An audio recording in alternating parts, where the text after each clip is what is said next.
ഐസൻ, അതോടൊപ്പം എടുത്തു പറയേണ്ടത് നേരത്തെ ഉയർന്നു വന്ന ചില വിമർശനങ്ങൾ ഒരുപക്ഷെ ഈ സർക്കാരിൻ്റെ ഭാഗത്തു നിന്നുണ്ടാകുന്ന ഈ വയനാട്ടിലൂടെയുള്ള തുരങ്കപാത നിർമ്മാണം അത് വളരെ വലിയൊരു വിമർശനങ്ങൾക്ക് വഴിതെളിച്ചിരുന്നു. നമുക്കറിയാം നേരത്തെയും വയനാട്ടിൽ സമാനമായ രീതിയിൽ ഉരുൾപൊട്ടലുണ്ടായ സ്ഥലങ്ങൾ അതും വളരെ കൂടുതലായി ഇത്തരത്തിൽ സുരക്ഷാ വീഴ്ചകൾ അല്ലെങ്കിൽ അനധികൃതമായ നിർമ്മാണം ഒക്കെയും നടന്ന പ്രദേശങ്ങളായി പിന്നീട് മാറി. അതൊക്കെ തന്നെയും വളരെയധികം സുരക്ഷാ വീഴ്ചകൾ സർക്കാരിൻ്റെ ഭാഗത്തു നിന്ന് എടുത്തു പറയേണ്ടതുണ്ട്. തൊട്ട് പിന്നാലെയാണ് മാധവ ഗാഡ്ഗിൽ അദ്ദേഹം വീണ്ടും പ്രതികരണങ്ങൾ മുന്നോട്ട് വെച്ചത്. സർക്കാരിൻ്റെ ഭാഗത്തു നിന്നുള്ള ഈ തുരങ്ക നിർമ്മാണം പോലെ പ്രകൃതിയിലേക്ക് കടന്നുകയറ്റങ്ങൾ നടത്തുന്ന സംഭവങ്ങളൊക്കെ തന്നെ നിർത്തണമെന്നുള്ളൊരു കാര്യം അദ്ദേഹം മുന്നോട്ട് വെച്ചിരുന്നു. ഇത്തരത്തിൽ കൂടുതൽ ദുരന്തബാധിത പ്രദേശങ്ങൾ അല്ലെങ്കിൽ ഇത്തരത്തിൽ ഉരുൾപൊട്ടലിന് സമാനമായ പ്രദേശങ്ങൾ നമ്മുടെ കേരളത്തിലുണ്ട്.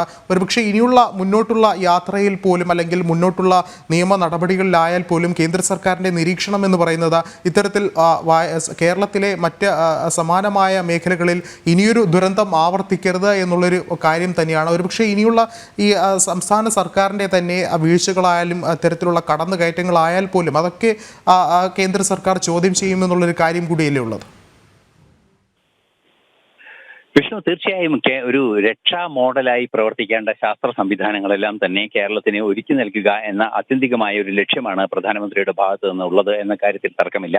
നേരത്തെ വിഷ്ണു സൂചിപ്പിച്ചതുപോലെ ഇത്തരത്തിലുള്ള കേരളത്തിന്റെ ഭാഗത്തു നിന്നുണ്ടാകുന്ന വീഴ്ചകളെല്ലാം തന്നെ കാര്യക്ഷമമായി അഭിസംബോധന ചെയ്യുന്നതിനും അത് കേരളത്തെ കുറ്റപ്പെടുത്തുക എന്നതിലുപരി കേരളത്തിലെ ജനങ്ങളെ ചേർത്ത് പിടിക്കുക, അവരുടെ സുരക്ഷ ഉറപ്പാക്കുക എന്ന ഒരു ലക്ഷ്യം തന്നെയാണ് പ്രധാനമന്ത്രിയുടെ ഭാഗത്തു നിന്നുണ്ടായിരിക്കുന്നത് എന്ന കാര്യത്തിൽ തർക്കമില്ല. നമുക്കിപ്പോൾ അറിയാവുന്നതാണ് ഇത്തരത്തിലുള്ള തുരങ്കപാത പോലുള്ള സംവിധാനങ്ങളുടെ എല്ലാം അശാസ്ത്രീയത പലയിടങ്ങളിലും ചോദ്യം ചെയ്യപ്പെടുന്നുണ്ട്. വയനാടിന് തന്നെയായി ഒരു പാരിസ്ഥിതിക പഠന സംവിധാനം ഉണ്ടാക്കുക, വയനാടിന്റെ പരിസ്ഥിതി, അതായത് നമുക്കറിയാവുന്നതാണ് കേരളത്തിന്റെ പരിസ്ഥിതിയുമായി നേരെ തിരിഞ്ഞിരിക്കുന്ന അല്ലെങ്കിൽ നേരെ എതിരിൽ നിൽക്കുന്ന ഒരു സംവിധാനമാണ് വയനാടിന്റെ പരിസ്ഥിതി എന്ന കാര്യത്തിൽ വസ്തുതകളുണ്ട്. നിരീക്ഷണം നടത്തിയതിന്റെ റിസൾട്ടുകളെല്ലാം തന്നെ നമുക്ക് ലഭ്യവുമാണ്. നമുക്കറിയാവുന്നതാണ് ഈ വയനാട് ജില്ല എന്ന് പറയുന്നത് സാങ്കേതികമായി കേരളത്തിലാണെങ്കിലും കേരളത്തിന്റെ ഭൂപ്രദേശത്താണെങ്കിലും കേരളത്തെ പറയുന്നത് പോലെ നമുക്ക് ഇപ്പോൾ പറയുന്നത് പശ്ചിമഘട്ടത്തിന്റെ പടിഞ്ഞാറൻ ചെരുവിലെ സംസ്ഥാനം എന്ന് പറയുന്ന ആ രീതിയിൽ വിശേഷിപ്പിക്കപ്പെടാൻ സാധിക്കാത്ത പശ്ചിമഘട്ടത്തിന്റെ കിഴക്കൻ പ്രദേശങ്ങളിലുള്ള കേരളത്തിന്റെ കിഴക്കൻ പ്രദേശങ്ങളിലുള്ള പശ്ചിമഘട്ടത്തിന്റെ ഭാഗത്തായുള്ള പശ്ചിമഘട്ടം കടന്ന് അപ്പുറത്തേക്ക് കടന്നുള്ള ഒരു മലനിരയാണ് ഡെക്കാൻ പ്ലാറ്റുവിന്റെ ഭാഗമാണിത്. അതുകൊണ്ട് തന്നെ ഒരു പ്രത്യേക സംവിധാനം ഇവിടെ വേണ്ടതുണ്ട്. മാത്രമല്ല ഇത്തരത്തിൽ തുടർച്ചയായി പ്രശ്നങ്ങൾ ഉണ്ടാകുന്ന ഒരു സാഹചര്യത്തിൽ ഈ പ്രശ്നങ്ങളെ അഭിസംബോധന ചെയ്യുക അനിവാര്യമാണ് എന്നതും ഒരു യാഥാർത്ഥ്യമാണ്. അതുകൊണ്ട് തന്നെ വയനാടിന് ഒരു പ്രത്യേക സംവിധാനം വേണ്ടിവരും. ഇപ്പോൾ നേരത്തെ നമ്മൾ കാണുന്നത് പോലെ കേരളം, പശ്ചിമഘട്ടം അത്തരത്തിലുള്ള ഒരു ഭൂവിഭാഗങ്ങളെ കണ്ട് കണക്കാക്കുന്നതിനേക്കാൾ കൃത്യമായി കുറെ കൂടി കാര്യക്ഷമമായി മൈക്രോ ഏരിയകളിൽ, അതായത് വളരെ ചെറിയ ഏരിയകളിൽ ഓരോ വിഷയങ്ങളുടെയും പാരിസ്ഥിതിക ആഘാതങ്ങളുടെയും ഇമ്പാക്റ്റുകൾ കൃത്യമായി പഠിക്കുന്നതിനും അവിടെ കൃത്യമായ നിയമ സംവിധാനങ്ങൾ കൊണ്ടുവരുന്നതിനുമുള്ള ഒരു നീക്കമാണ് ഇപ്പോൾ നടന്നുകൊണ്ടിരിക്കുന്നത്.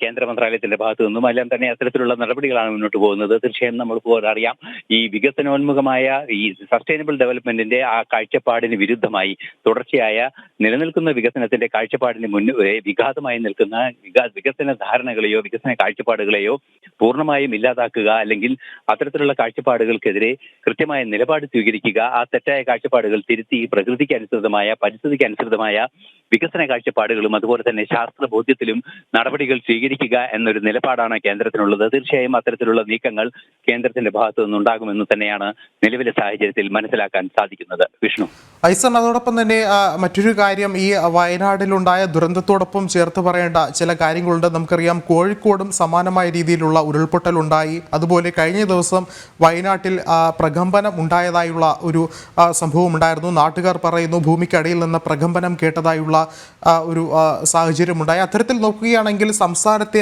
മുഴുവനായുള്ള പരിസ്ഥിതി ദുർബല മേഖലകളിലൊക്കെ തന്നെയും കൃത്യമായൊരു ശാസ്ത്രീയ പഠനം കൂടി ഇനി അനിവാര്യമല്ലേ? കാരണം ഇനിയും ഇത്തരത്തിലുള്ള ഒരു ദുരന്തം കേരളത്തിന് താങ്ങാവുന്ന ഒരു കാര്യമല്ല.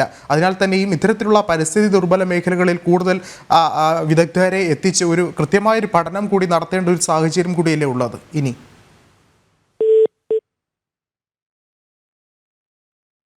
ഐസണിലേക്ക് വരാം. എന്തു തന്നെയായാലും ഇപ്പോൾ പ്രധാനമന്ത്രി വയനാട്ടിൽ കളക്ട്രേറ്റിൽ ഉന്നതതല യോഗത്തിൽ പങ്കെടുക്കുകയാണ്. മുഖ്യമന്ത്രി പിണറായി വിജയൻ, ഗവർണർ ആരിഫ് മുഹമ്മദ് ഖാൻ, മറ്റ് ഉദ്യോഗസ്ഥർ ഉൾപ്പെടെയുള്ള ആളുകൾ യോഗത്തിൽ പങ്കെടുക്കുകയാണ്. കൃത്യമായ നിർണായകമായ വിവരങ്ങൾ ഈ ഒരു യോഗത്തിൽ ചർച്ചയിൽ വരുന്നുണ്ട്. പ്രത്യേകിച്ച് വയനാടിൻ്റെ ഇനിയുള്ള ഉയർത്തെഴുന്നേൽപ്പ് തന്നെയാണ് പ്രധാനമായി ഈ ഒരു ചർച്ചയിൽ ഉണ്ടാവുക. ഒപ്പം തന്നെ കൃത്യമായ രീതിയിലുള്ള കാര്യങ്ങൾ പ്രധാനമന്ത്രി അവലോകനം ചെയ്യുന്ന ഒരു സാഹചര്യം കൂടിയുണ്ട്.